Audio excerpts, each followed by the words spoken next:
Hello my friends and welcome. At first let's go to the front lines review. We have the situation change in Robotyne. The Ukrainian army moves more and more to Robotyne village, and also there is one more assault vector over here. Yesterday Russia claimed that they left Robotyne village, but from the information we have, Ukraine haven't restored the control over this village. So there is still a vector of this attack and Ukrainian army is in the central part of Robotyne.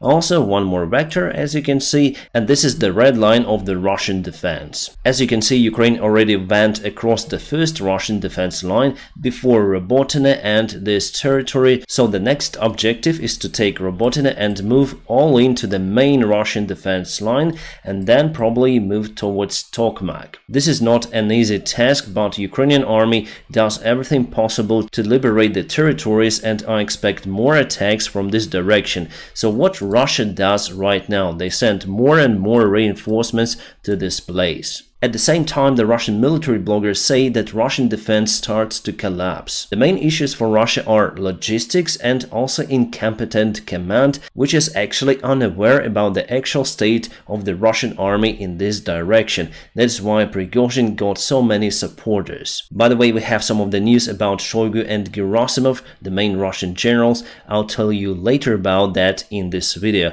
Also, Russia is in lack of the counter-artillery radars that we constantly used to target the Russian artillery. That's why they lose lots of the artillery systems, much more compared to Ukraine. That is why in many of the areas Russia doesn't have the superiority in their artillery any longer. For Robotyne we have exactly the same situation as was in Ruzzian before. Ukraine uses artillery systems targeting every place where the Russian soldiers might hide.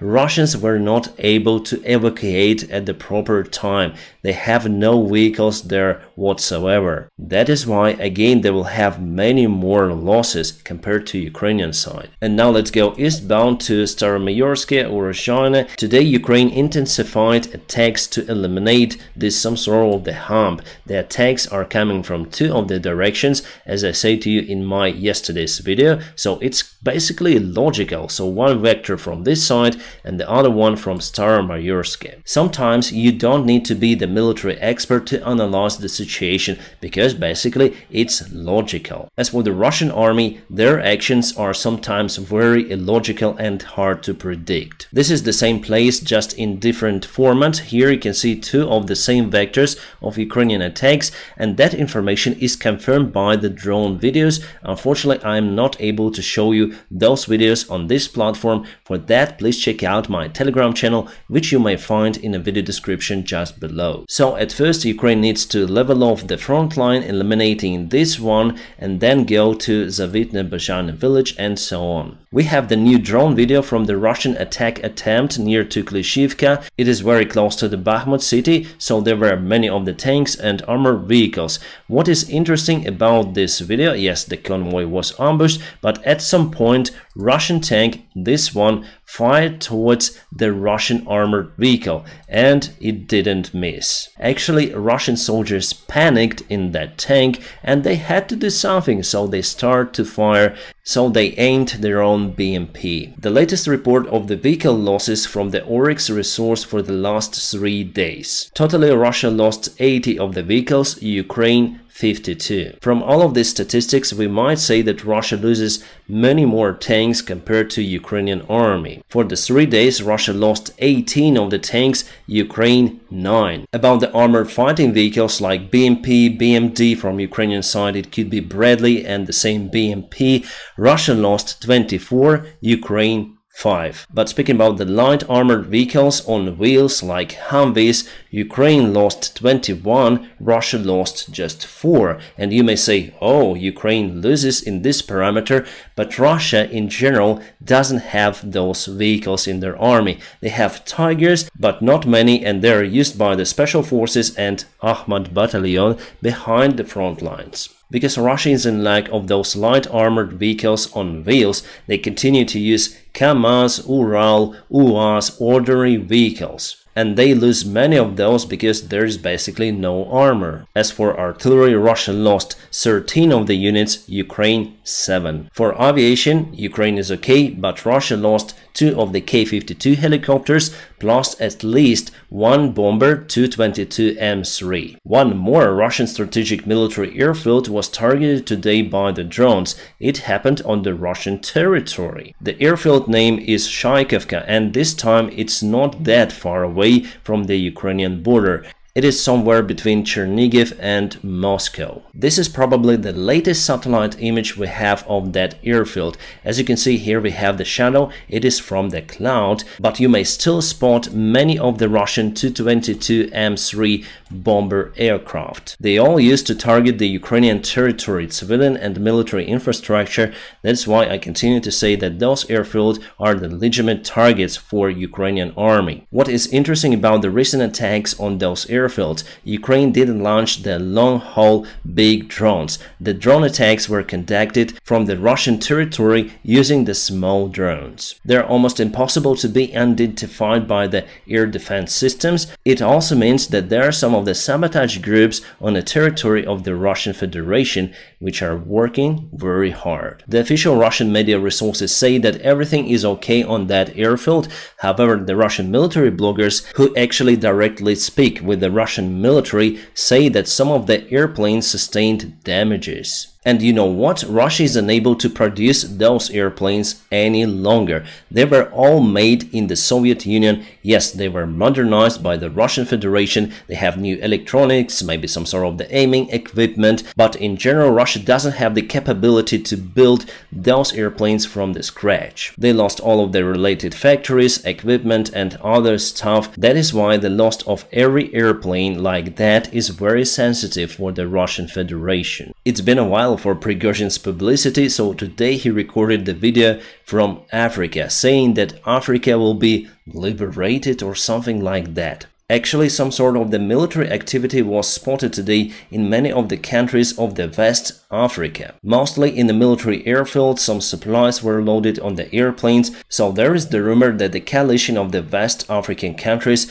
may intervene in Niger. At the same time, Wagner might support the Niger's military. We'll see how it goes. For now, the escalation is mostly happening in the media resources. Alright, so finally, it seems like Russia is getting ready for a new mobilization of the Russian men to the Russian army, and some say that it might happen during this autumn. From one side, the new mobilization is the very bad decision for Putin personally, because he has the election during the springtime. Yes, those elections are not democratic, but still they need to confirm that majority of people support Putin in one or other way. Just to recall what happened in Belarus back in 2020, even though Lukashenko wrote 90% for him personally, people went on a protest because the actual rating was very low. But now Russia has the tool of the electronic prescription notice, so they may select the particular individual person and then put the person to the army. If particular person starts to hide from the Russian mobilization and it was chosen to be mobilized, the life as the Russian citizen and the member of society stops for him personally. Even some animals will have more rights compared to that particular individual. Why? Because new laws were introduced in Russia, so they want to take many more people to their army, around 300,000 or maybe even 500,000 new soldiers. The British Defense Intelligence confirms that Russia is creating one more army in Kherson region, mostly from newcomers and mobilized soldiers. The experienced Russian soldiers are mostly sent to fight in Zaporizhia and Donetsk Oblast. The Ukrainian Defense Intelligence confirms that there are some clashes between the regular Russian Army Command and the Russian FSB. FSB definitely wants to get rid of Shoigu and Gerasimov, plus announced the new more massive mobilization in Russia. They don't want to stop this war, they want to escalate, and they think that by doing so they will win, but there will be no victory for Russia. It is basically impossible. Those guys, by the way, are not the easy targets for the Russian FSB, and knowing the new generation of the FSB service, well, it's very terrible. It is not even close to the Soviet KGB, but still they have power. So we'll will see who wins in this internal war